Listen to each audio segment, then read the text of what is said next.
Beneath his stormy surface flowed the warm tide of compassion and kindness. HVL.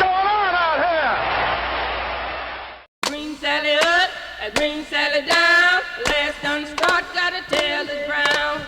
Green Sally up, a green Sally down. Last unstruck, gotta tell the ground. Green Sally up, a green Sally down. Last unstruck, gotta tell the ground. Green Sally up, a green Sally down. Last unstruck, gotta tell the ground.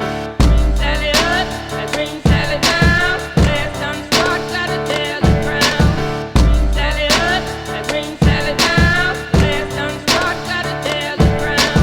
Green Sally up, a green Sally down. Last unstruck, gotta tell the ground. Green Sally up, a green Sally down. Last unstruck. Hey, what's up, softball fans, and welcome into episode number 7 of What in the HVL? I'm Adam Peterson, and I can't wait to bring you all the action from week 6 of the greatest softball conference on this side of the Mississippi River. I'm talking about the Hiawatha Valley League. We have a tight race at the top of the conference standings, and a couple games this week will move us closer to crowning the HVL champion. Let's get right to the games. Monday, 4 games in action. First is Goodhue at Blooming Prairie. Look at the Blooming Prairie Blossoms, Fighting Blossoms or something. Look at their logo. Crazy. Anyway, the Wildcats made a run in the 7th inning, and it ended with just a 1-run game. But unfortunately for Goodhue and all of us HVL fans, the Wildcats came out on the wrong side of this one. Final score was 5-4 in favor of Blooming Prairie. You see here, Morgan Rader to Izzy O'Reilly, second base to first base. Great picture there by Tom Voth. Kylie Mandelkow gets a hit here.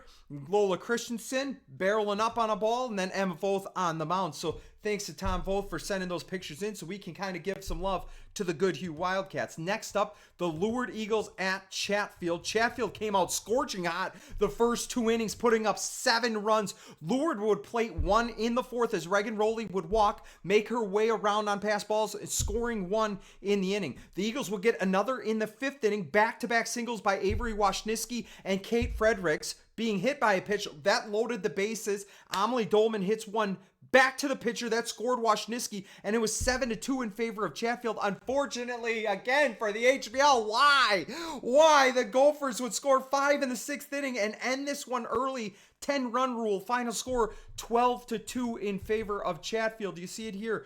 2 runs on 5 hits, 3 errors for Lourdes. Chatfield 12 runs, 11 hits, 1 error for Lourdes. Amelie Dolman, Grace Boyce, and Grace Carney, Avery Washniski, and Leah Winnicky all had a hit. Dolman had it in RBI. Next up, Dover-Eyota at Zumbrota-Mazeppa.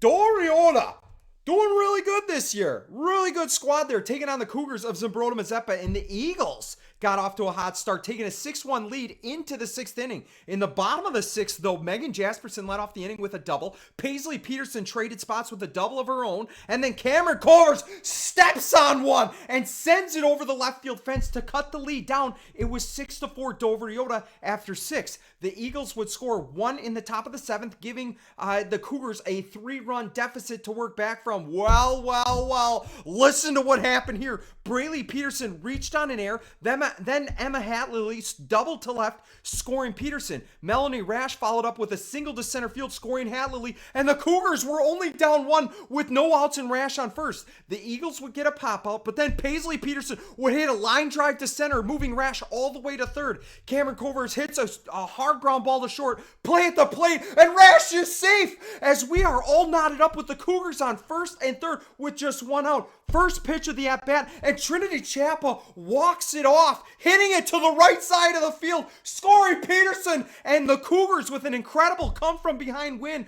to represent the HVL, baby. What in the HVL? Representing us with Softball Nation.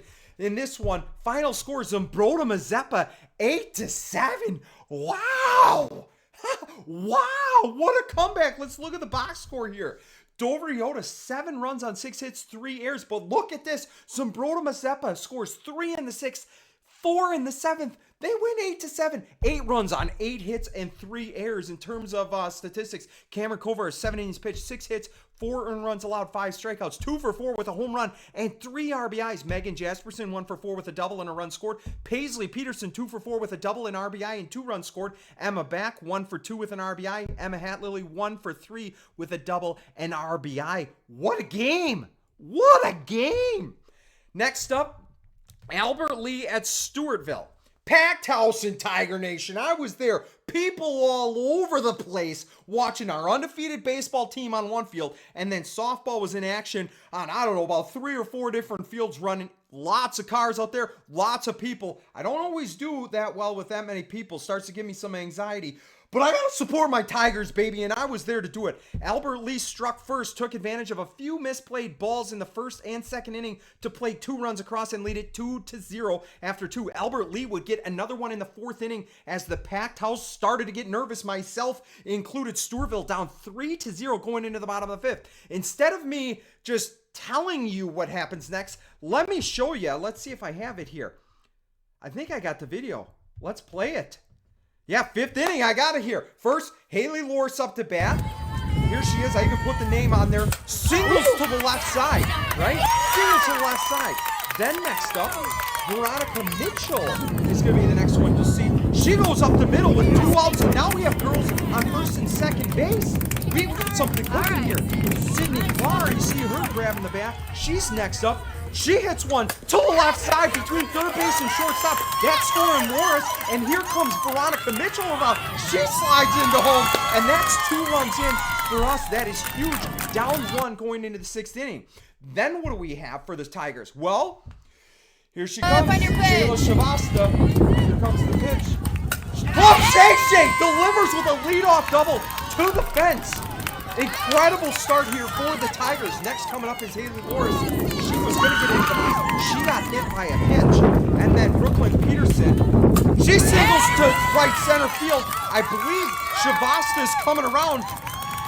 She does. She scores. That means it's all tied up. Now we got girls on what? 2nd and 3rd? And in comes Sydney Clark having quite a game here. Quite a game. Here's the pitch. You gotta sit. An absolute piss missile! If the wind wasn't blowing in at 100 miles an hour, that would have put a hole through our scoreboard as Clark hits it off the fence. 2-run score. Unbelievable. Then Kayla Byrne, how about this? She finishes off with a 2 RBI double to right center. So Stewartville leads at 7-3 and only needs 3 outs in the top of the 7th inning. That's all they need. They're 3 outs away. And who do they send out? What? What? You hear that? Everybody hide! Hide! Softball silent assassin!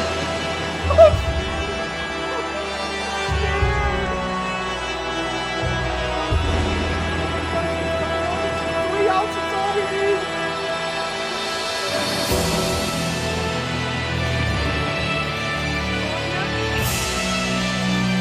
Oh! No! So scared!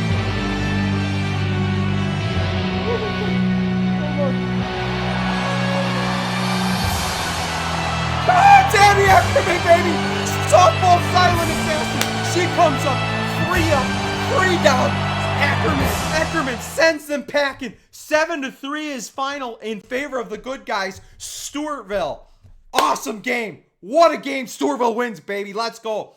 Albert Lee, 3 runs on 7 hits, 2 errors. Stewartville coming up huge in the 5th and 6th inning. 7 runs on 9 hits, 1 error. Addie Ackerman, softball silent assassin, was incredible once again. 7 innings pitched, 7 hits, 2 earned runs, 9 strikeouts. She was also 1 of 2 at the plate. Sydney Clark, you heard me talk about her, almost put one through the scoreboard if there wasn't a hurricane coming back at us. 2 for 4 with a double, 3 RBIs on the day, and a run scored. Brooklyn Peterson, 2 for 3 with an RBI, run scored, squaring up on the ball. Love to see that.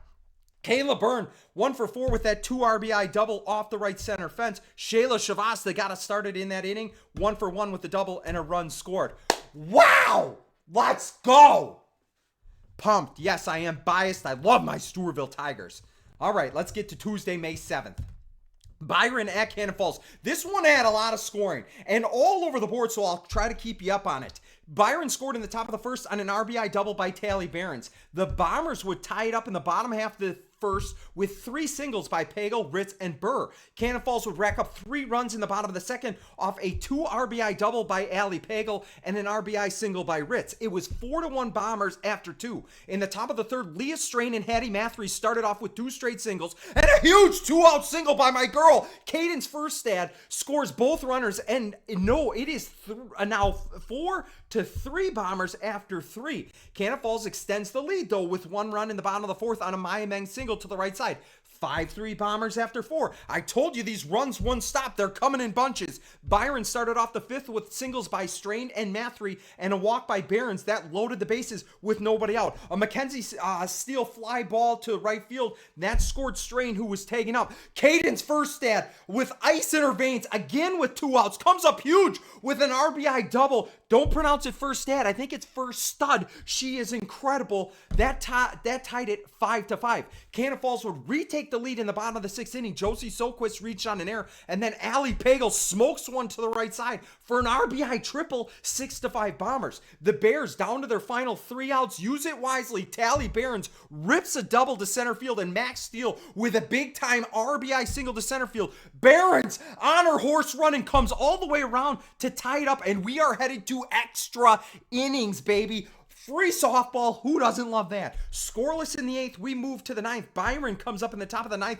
and boy, do they put the screws to the Bombers. Walk by Brennan, moved over on a sacrifice bunt by Mathery. Then Tally Behrens hits her third double of the game, scoring Brennan. Max Steele would put one to right field. That scored Behrens. Furstad singles to center, her 3rd hit of the game, followed by a Bendix double as my 2 girls, Steele and Furstad, would come around to score, and it was all over. Byron wins it in extra innings. 10-6 was the final score. Tally Behrens came on to finish the game pitching and was just incredible. No earned runs. 10 strikeouts, not to mention her 3 doubles on the day. Talk about a player of the game. Byron here, 10 runs on 14 hits, 2 errors. Cannon Falls, 6 runs on 9 hits and 2 errors. For stats, Allie Pagel for Cannon Falls, 3 for 4 with a triple, 3 RBIs and a run scored. Anna Ritz, 2 for 5 with an RBI. Maya Meng, 2 for 4 with an RBI. Madison Burr, 1 for 5 with an RBI. Chloe Soquist, 1 for 4 with a run scored. For the Bears, Tally Behrens, what a game for the sophomore. 3 for 4, 3 doubles,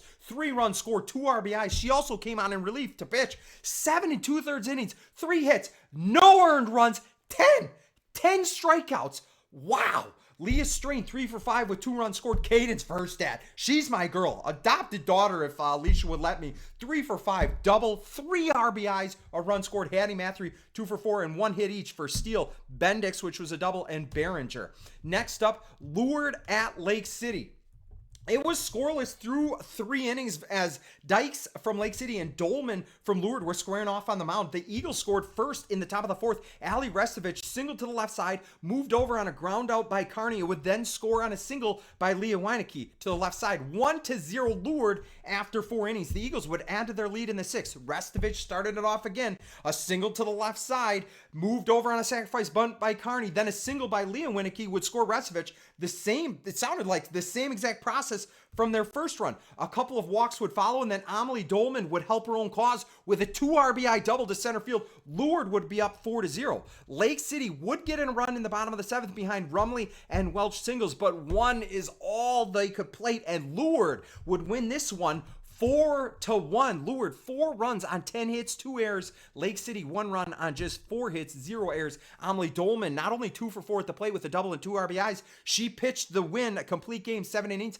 4 hits, 1 earned run, 5 strikeouts. Leah Weinecke, 3 for 4, 2 RBIs, a run scored, and a stolen base. Awesome job by their catcher, Allie Restovich, 2 for 4 with 2 runs scored, and then 1 hit each by Anna Weinecke, Boyson, and Fredericks. For Lake City, 1 hit each for Grace Morrissey, Kylie Mann, Ella Rumley, and Welsh. Next up, Pine Island at Zumbrota-Mazeppa. Zumbrota-Mazeppa will lead off the first with run in the bottom half of the inning thanks to a Cameron Cover single to the left side, scoring Jasperson.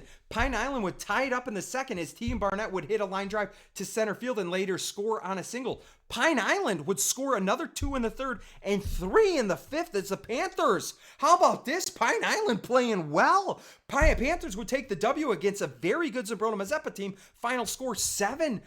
We'll get to the box score. Oh, I got some video here. I apologize for it being blurry. I kind of blew it up, and that's what we get. Tia Barnett single to right center. We got the video for that as she's on her horse getting the extra base. I don't think that was an RBI. I think she's going to pick up the bat. Next video we have here, Peyton Barnett almost duplicates this. A right center shot. You'll see the girl from first coming all the way around the score. She blisters that, Peyton does. Everybody running on this comes all the way around to score. I'm not sure who's scoring that one. It's a little bit blurry. And then for Zumbrota-Mazeppa, Paisley Peterson. I believe this was a solo shot as she puts a bomb out to center field. A few of the highlights from Zumbrota-Mazeppa and Pine Island. Big thanks to Pine Island's coach Kim Jones for sending those along so we could include them. You see Zumbrota-Mazeppa there waiting to cheer her on. Final score though, Pine Island, I said, not many people playing better. 7 runs on 8 hits, 2 errors. Zumbrota-Mazeppa, 2 runs on 6 hits, no errors. Zumbrota-Mazeppa, Melanie Rash, 2 for 4. Paisley Peterson, 1 for 4 with that home run. Cameron Culvers, 2 for 4 with an RBI. Emma Hatlily, 1 for 3. For Pine Island, Caitlin Laram got the win on the mounds. 7 innings pitched, 6 hits. Only one of those runs was earned. 4 strikeouts. Tegan Barnett, 2 for 4 with a double. 2 RBIs. Kylie Passow, 1 for 2 with an RBI. 2 runs scored. Peyton Barnett, 1 for 2 with a double, an RBI, and a run scored. Jane Volz and Ava Pokrant each had a hit and an RBI. With Game of the Week, this one's Game of the Week because if you're paying attention to the HVL standings, it was one that was on the charts. It's going to be, oh geez, I gotta click on this. It's going to be Stewartville at Kasson-Mantorville. We knew in Tiger Nation, if you're following softball, that our final 5 games would be an absolute gauntlet, and it started out on Tuesday night against the Comets of Kasson-Mantorville. This was a huge HVL showdown. Stewartville was unbeaten in conference play, and the Comets have only lost one, a narrow 3-2 loss to Zumbrota-Mazeppa, but the Comets have already beat Byron, which puts them in a really nice position the rest of the way. It was a battle of some of the best in the HVL. I'm talking about all over the field. 2 of the best pitchers, Emily Olson from Kasson-Mantorville, Sydney Clark from Stewartville. Catchers, Callie Richards from Kasson-Mantorville, Kaylee Learman from Stewartville. Hard-hitting first baseman, Savannah Hedin for the Tigers, Abby Simons for the Comets, Coach Paul Mann and Crystal Peterson for Stewartville, who have to be front runners, I would think, for Coach of the Year in the HVL, and 2 of the best photographers in the conference, Angie Richard for Kasson-Mantorville and Missy Clark from Tiger Nation, 2 ladies that have really contributed so much to the show, and I have to say thank you so much for that. And everybody else I just mentioned was in attendance, but Clara and Olsen stole the show, especially early on. Let's get to the game. I talked about those 2 pitchers. Well, each of them carried a no-hitter through 3 innings, as not only runs, but base runners were hard to come by in this game. In the top of the 4th, the Comets faced their first bit of adversity. Sydney Clark walked. Kayla Byrne was hit by a pitch, putting 2 girls on with nobody out. Hedin would ground into a fielder's choice to second base, putting Clark and Hedin at the corners. Addie Eckerman lays down a perfect bunt. Third base fields it, looks the runner back at third, allowing Addie to reach safely and essentially load the bases with 1 down. This is probably the defensive play of the game, though. And in a game where there wasn't a whole lot of momentum because of the dominance on the mound on both sides, this one swing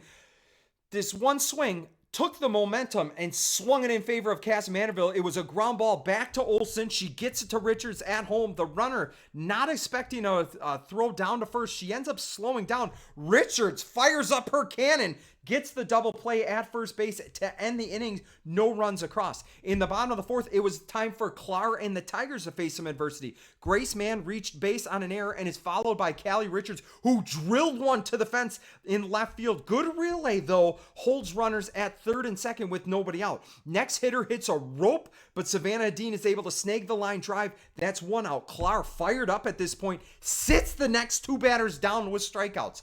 The Tigers would try to strike again in the top of the 6th. Hedin gets on with an error in the infield. Addie Ackerman hits a line drive single to center field, putting girls at first and second with 2 outs. Unfortunately for us Tiger fans, a ground out to shortstop would end the inning. In the bottom of the 6th inning, Grace Mann would lead off the inning with a single to shallow right field. Callie Richards would draw a walk, putting 2 on with no one out. Abby Simons would go down 1-2 in the count, but she gets one belt high and steps on it down the right field line. Both girls, Richards and Mann, would come around to score, and Simons does the job. As she puts the Comets up 2-0, and she is in for a triple. Andrea Fitch would ground out to shortstop, but do her job essentially and get Simons to score, as now the Comets have built their lead 3-0 after 6. In the final inning, Brooklyn Peterson would reach base on a ground ball error. Kaylee Lehrman would draw her 3rd walk of the game to put 2 girls on with just 1 out. Veronica Mitchell lays down a beautiful sacrifice bunt, moves those runners over, gets rid of the force out. Now girls at 2nd and 3rd. Seemed like a good situation for us. Next person up was Sydney Clark. 2 on with Clark, Byrne, and Hadeen coming up. Well, first pitch, Clark gets drilled in the leg. That loaded the bases. Byrne steps into the box. Count is 1-1. Wild pitch goes to the backstop, bounces off hard. Misread by the courtesy runner at first base. Essentially just took off running right away on the pass ball. We had 2 runners on second base. Throw to first base. She tried to retreat. Unfortunately for Tiger fans like myself, it was an easy out at first base, and the tag, although as a Tiger fan, I think it was a little over the top for me. Either way, it gets the job done. Kasson-Mantorville gets out of the jam with no runs across and win this huge HVL showdown 3-0. Emily Olsen and Sydney Clark, I thought both pitched fantastic games. I had Olsen only giving up 1 hit, while Clark allowed just 4, and really only 2 of those balls were hit hard. It was the Richards double to left field and Simons to the triple to right field in the 6th. It was a chess match at its finest, but give credit to Coach Paul Mann and his Comets, who came up with big hits when they needed it. Just a really sour way to end such a fantastic game. It just left it kind of unsatisfying the way that it all ended. I wish it would have went out on different terms, but that's the way it goes. Sometimes that's the way the softball game happens. Kasson-Mantorville came up with the hits when they needed. As you see, they got 3 runs on 4 hits, 2 errors. Stewartville only 1 hit, no runs, and 1 error for the Tigers. Emily Olsen, you see her here. She probably player of the game to be able to shut down Stewartville in such a monumental matchup. 7 innings pitched, 1 hit, 0 earned runs, 9 strikeouts, 5 walks. Abby Simons 1 for 3 with that 2 RBI triple. Couldn't have come at a bigger time. Callie Richards 1 for 2, a double and a run scored. Grace Mann 1 for 3 with a run scored. In terms of Stewartville, Sydney Clark, I tell you, every time, one thing I would tell her is every time you take the mound, just give us an opportunity to win. Give us a chance to win. And she did that. She did her job. 6 innings pitched, 4 hits, 3 earned runs, 10 strikeouts, and 1 walk for the sophomore Clark. Addie Eckerman, she did fantastic. She had that bunt that loaded the bases. I think that was in the 4th. And then she had the only hit of the game, this one up the middle for a line drive single. Kaylee Lehrman, I think you have to give credit to her. She's our leadoff hitter. To get on base 3 out of 4 times by drawing walks is just huge. Not just for on-base percentage, but some of those at-bats went 7, 8, 9 pitches long as she was fouling off. She earned those walks, so great job by our junior catcher, Kaylee Lehrman. Next up, Wednesday, I was sad for that one. You could probably tell listening to that. I was upset for my Tigers. Played a great game, but Kasson-Mantorville came away with it. Wednesday, a couple non-conference games. We'll get this one.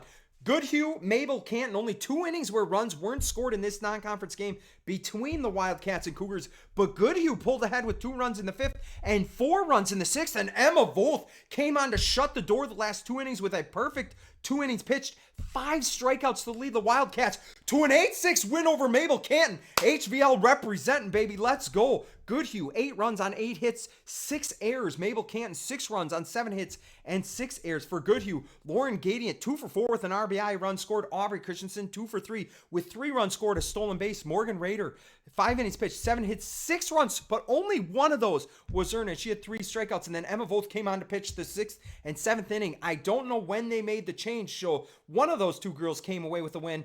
But either way, Emma Volth, those last 2 innings, fantastic. 2 innings pitched, 0 hits, 0 earned runs, and 5 strikeouts. Here's a picture of the team. Gotta be happy after that win. The Wildcats are. Kylie Manicow to Izzy O'Reilly, 3rd to 1st. There, great pictures by Tom Voth. Next up, Kasson-Mantorville at Century. Well, this one went sideways. This one went way sideways for the HVL. I don't know if the Comets used all their juice taking out my Tigers the night before, but definitely not the same team we saw on Tuesday night. Century jumped out right away with 2 runs in the first inning. Comets were able to tie it up in the top of the third and did it all with 2 outs. Allie Gronke started the run with a single to the right side and stole second base. Grace Mann hits a fly ball that was misplayed. Gronke scored. Mann got to second. Callie Richards would rip one to the left side, scoring Mann, and it was all even. Unfortunately for us in the HVL that were pulling for the Comets, Century would score 2 in the third, 4 in the fourth, and 3 in the sixth to win this one.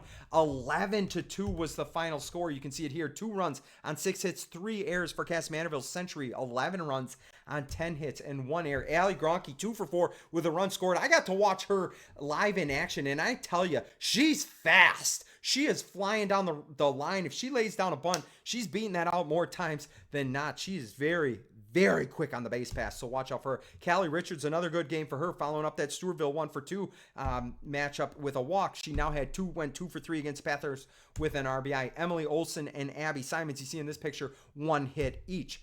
Then we move on to Thursday, May 9th. Cannon Falls at Goodhue will be the first game we talk about. Cannon Falls came out with a bomb in the first inning, pun intended, as Allie Pagel stepped on one for a 2-run home run, making it 2-0 after 1. The Bombers would add to that lead in the second with a Maya Mang solo home run, putting Cannon Falls up 3-0. In the top of the third, Madison Burr led off the inning with a single to the left side, would eventually move all the way to third base on wild pitches, and a Josie Soquist single would score Burr, bringing the Bomber lead to 4 runs.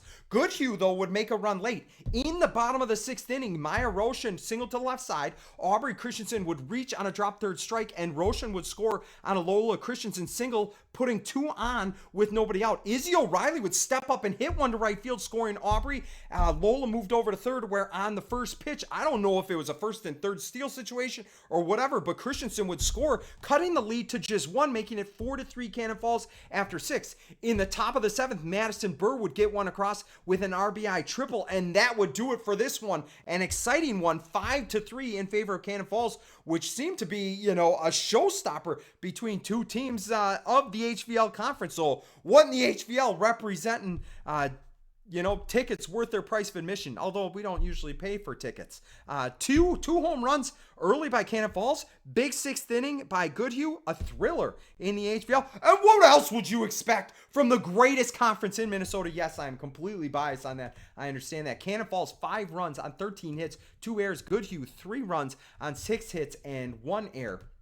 Let's get to the stats. Cannon Falls, Maya Meng, 3 for 4 with a home run, double, RBI, and run scored. I believe she's just an 8th grader. Meng, fantastic. Anna Ritz, 2 for 4 with 2 runs scored. Madison Burr, 2 for 4 with a double, RBI, a run. Allie Pagel, 1 for 4 with that home run, 2 RBI, 7 innings pitched, 6 hits, 2 earned runs, 12 strikeouts, no walks for Pagel. Josie Soquist, 1 for 3 with an RBI. For Goodhue, Izzy O'Reilly, a perfect 2 for 2 with an RBI. Lola Christensen, 1 for 3 with an RBI, run scored. Sierra Karlstrom, Kylie Mandikow each had a hit. Maya Roshan, 1 for 3 with a run scored. Here's Lauren Gadiant, Sierra Karlstrom manning left field and center field. They got that outfield covered. You got Gadiant from left field to Mandikow at third base, getting the tag here. I believe that girl was out. Aubrey Christensen rounding third, going home.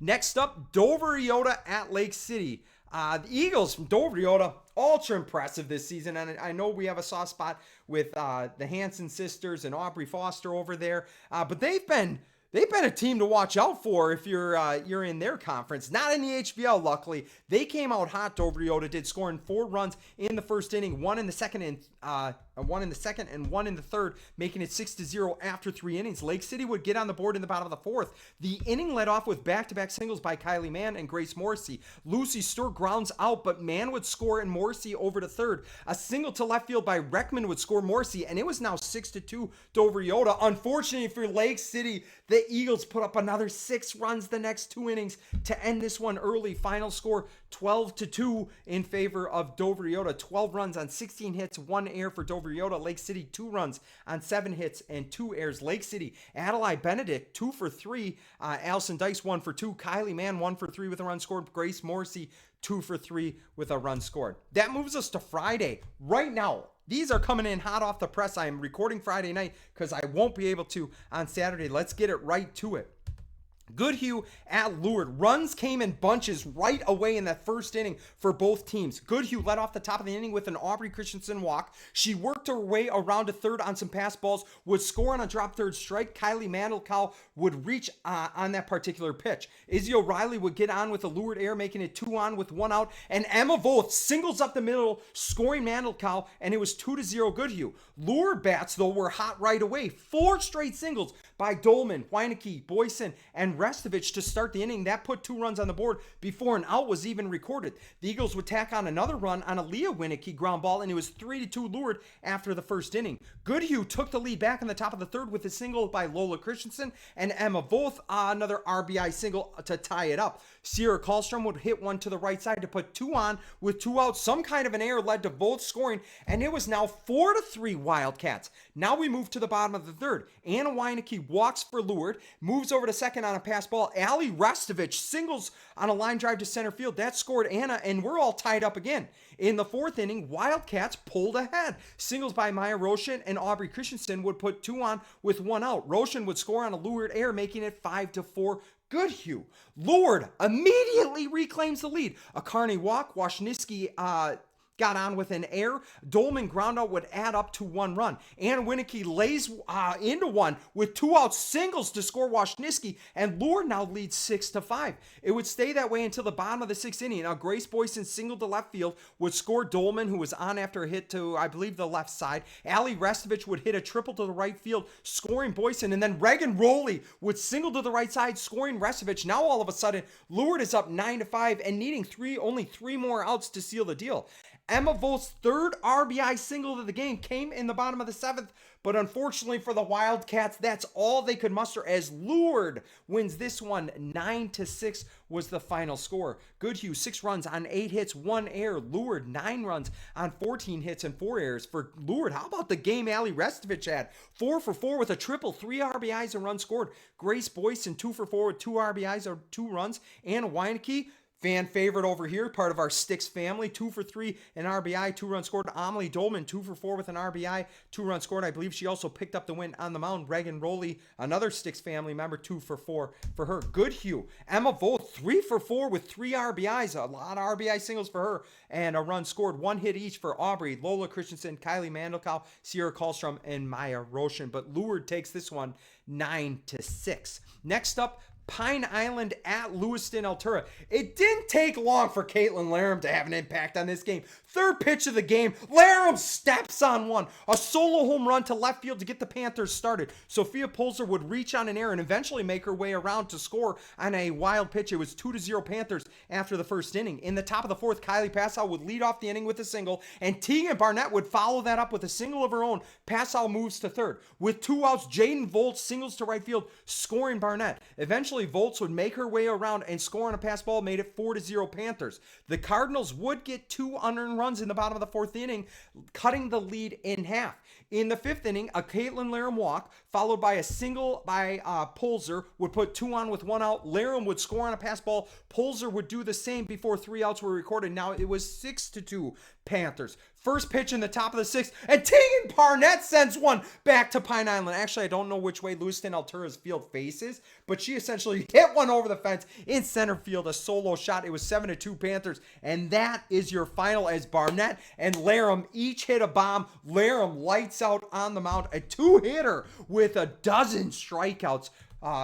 Impressive Caitlin has been lately. 7 runs, 8 hits, 3 errors for Pine Island Lewiston-Altura. 2 runs on 2 hits and 5 errors. Look at this. Caitlin Larum got the win on the mound. 7 innings pitched, 2 hits, 0 earned runs. Like I said, a dozen, 12 strikeouts, 2 for 3 with that home run, 2 runs scored. Tegan Barnett, 2 for 4 with a home run and 2 runs scored. 1 hit each for Sophia Pulser, Kylie Passow, Peyton Barnett, and Jaden Volts.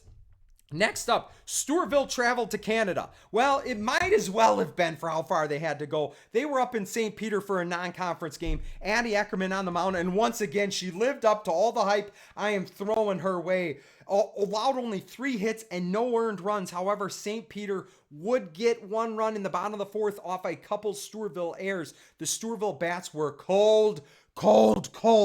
It's like they were in North Canada, I guess, failing to score and extending a streak. No one wants to have 14 straight innings without a run for my Tigers. That hurts. A couple opportunities, though, in this game. Bases loaded in the first, couldn't get one across. Eckerman and Peterson on in the top of the fourth, couldn't get one in. Klar hit a double to right field in the fifth, moved over to third base on a pass ball with one out, but was left stranded. So, a few opportunities, just couldn't get it done.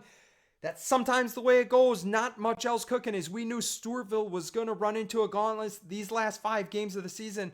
The first 2, Kasson-Mantorville, St. Peter, they have not gone well, and things don't get any easier for my Tigers. Red Wing, Cannon Falls, Byron next week. Talk about a killer's roll these last 5 games. It's something that we were trying to go into head on. Hopefully these bats can get a little bit hotter. Stewartville, no runs. We did out hit them 5-3, just not timely like we need. 3 errors for the Tigers. St. Peter, 1 run on 3 hits, 4 errors. Stewartville, Addie Ackerman, I thought she pitched fantastic. Addie is awesome, amazing on the mound. 6 innings pitched, 3 hits, no earned runs, 9 strikeouts for the junior left-hander. She was also 1 for 3 at the plate. Sydney Klar, double. Kaylee Learman, Kayla Byrne had a double. Shayla Shavasa, all of them had 1 hit each. Winona at Byron. Winona coming into Byron to take on the Bears. No score through 2 innings, but then the Windhawks would play runners in every inning the rest of the way, racking up 10 runs on 9 hits. Byron was stymied at the plate. Only 4 hits, all by 2 players, and the lone Byron run came in the bottom of the 7th. A triple by Tally Behrens was followed by an RBI single by Cadence Furstead, but it was all Windhawks in this one. 10-1 was the final score. We'll get you the box score here. 10 runs on 9 hits, no errors for the Windhawks. Byron, 1 run on 4 hits, and they committed 4 errors. Tally Behrens, 2 for 3 with a triple. Cadence Furstead, 2 for 3 with that RBI single, scoring Behrens. It's getting tough to be an HVL fan here today. Starting to hurt my heart here. Caledonia at Zumbrota-Mazeppa, and talk about a rough day for the HVL, especially in these non-conference games. Caledonia put up 19 hits and 16 runs, while the Cougars only scored 1 run on 2 hits for the day, and the rout was on. Warriors win this one 16-1. They ended it early with those 7 runs in the top of the 6th. 16 runs, 19 hits, 3 errors for the Warriors. And Zumbrota-Mazeppa, 1 run on 2 hits and no errors. The girls that kind of stood out for the Cougars, Paisley Peterson, 2 for 3. Megan Jasperson, 2 walks, and the lone player to cross the plate for the Cougars. Next up, top performers. What in the HVL top performers? Recently called pitchers and players of the week. But the more I do this and the more I watch, those pitchers can be incredible hitters too. So that was a curveball for me. And then sometimes players just have standout games that need to be recognized. Sometimes players have amazing weeks that I want to highlight. So hopefully you're okay with me pivoting here and just going with like top performances of the week for what in the HVL. Let's start it off right away. Emily Olsen, Kasson-Mantorville. This one pains my heart, but if you're a Comet fan, you like this one. She went a complete game, 7 innings pitch, and was incredible against Stewartville in a big HVL conference matchup that puts the Kasson-Mantorville Comets in the driver's seat to win the conference. 7 innings pitch, 1 hit, 0 runs, 9 strikeouts for Olsen. What is she, just a sophomore? I hope she's a senior, but I think she's just a sophomore. Next up, Tally Behrens, the sensational sophomore out of Byron. 7 2/3 innings pitch, coming on in relief. 3 hits, no earned runs, 10 strikeouts against Cannon Falls. And then I said pitchers can be great hitters too. Well, Tally Behrens makes me look like a genius after saying that. I'm running out of wind. I should get some water too. 5 of 7 on the week. A triple, 3 doubles, 3 runs scored, 2 RBIs. I told you she's going to be a star to watch in the HVL. There she is. Next up, Cadence Furstead of Byron. 5 for 8 on the week with a double, 4 RBIs, and a run scored for the freshman phenom out of the Bears Den. Maya Meng, just an 8th grader, I believe, out of Cannon Falls. She was 5 of 8 this week. She had a home run, a double, 2 RBIs, and a run scored. So fantastic job by Maya Meng there of the Bombers. Amelie Dolman, she got the win against Lake City. I thought she was fantastic in that game against the Tigers. 7 innings pitched, 4 hits, only 1 earned run, 5 strikeouts. She was also 2 for 4 at the plate with a double and 2 RBIs, helping herself out against the Tigers getting the win. Ali Restovich, what an amazing week here for the Rochester Lourdes Eagles. 6 for 8 with a triple, 3 RBIs, and 3 runs scored. You heard her last game. Actually, was it tonight? 4 for 4. Wow. Paisley Peterson, don't have a picture for her. I don't know why I couldn't find one. Zumbrota-Mazeppa, 5 of 11 with a home run, a double, 2 RBIs, 2 runs scored for Peterson. of the Cougars. Allie Pagel of Cannon Falls. This week, 4 for 8 with a home run, a triple, 5 RBIs, 2 runs scored. And then listen to this, 7 innings pitched, complete game win, 6 hits, 2 earned runs, 12 strikeouts against the Wildcats. That's Allie Pagel of the Bombers. Caitlin Laram. There haven't been many HVL players playing better than Laram. 2 wins on the mound this week, 7 innings pitched, 6 hits, 1 earned run, 4 strikeouts against Zumbrota-Mazeppa, who's the reigning conference champion. And then how about what she did against Lewiston-Altura? 7 innings pitched, 2 hitter, no earned runs, 12 strikeouts, 2 for 3 with a home run, 2 runs scored against Lewiston-Altura. What a game against the Cardinals by Laram. Then you got Emma Volth of Goodhue. She came on in relief, it says against versus Goodhue. I don't know why I didn't switch that. She came on in relief, got was it the win? Was it not? 2 innings pitched, 0 hits, 0 earned runs, 5 strikeouts, and then against Lourdes, 3 for 4 with 3 RBIs, runs scored. I apologize for that error there. I'm going to make them. That's just the way it goes. The week ahead, I believe this is the final week of the regular season, so buckle up the chin straps because it's going to get crazy here. I won't be able to cover the Saturday games probably until next week on episode number 8, but you see there, it's not 4 games. There's 4 teams in action, but a couple double headers. Monday, 4 games. Tuesday, 2 games. Thursday, 5 games, and then 5 games on Friday. Talk about a busy week. That may be my busiest week of the What in the HVL season. Here's the stats as of this morning, Friday morning, May 10th. Hiawatha Valley League standings. Byron and Kasson-Mantorville are tied at the top at 6-1, but Kasson and then Stewartville at 5-1. That's kind of your top 3. However, Kasson-Mantorville has beat Byron and has beat Stewartville. So as long as Kasson-Mantorville wins against Lourdes, I believe they win the title outright because they hold the tiebreaker against Byron and Stewartville. Stewartville-Byron do have to meet up for the final game of the regular season. But like I said, if Kasson-Mantorville beats Lourdes, I think that one becomes a moot point other than it being a rivalry game. Zumbrota-Mazeppa at 6-3.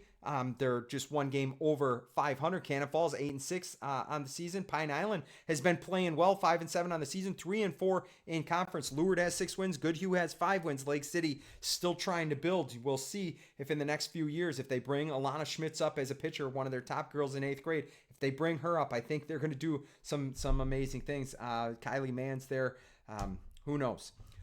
I think that's all I have for you. Thanks to all of you for tuning in to another edition of With Softball. If you have any stats, pictures, videos, or stories you want to send, please reach out via email to tigernation@gmail.com. Just spell it all out. That's tigernation@gmail.com. I could not do this without the help of some amazing people out there taking pictures, sending me box scores. I think I regularly hear from 5 of the 9 HVL teams, so I really appreciate that. The other 4, who knows, but we get it. We do the best we can here. Only a few more weeks of putting up with me on this show. We got 1 more week of the regular season, and then we go into the playoffs where we'll cover a couple different sections as we have some 2A and 3A teams in our HVL conference. But yeah. Awesome. Only a couple more weeks here. It's been fun following along with so many incredible female athletes in our neck of the woods. I appreciate all the support out there, but I think that's all I have for you here in episode number 7 of What in the HVL. Hope to catch you out at the fields one of these days. Take care, everybody.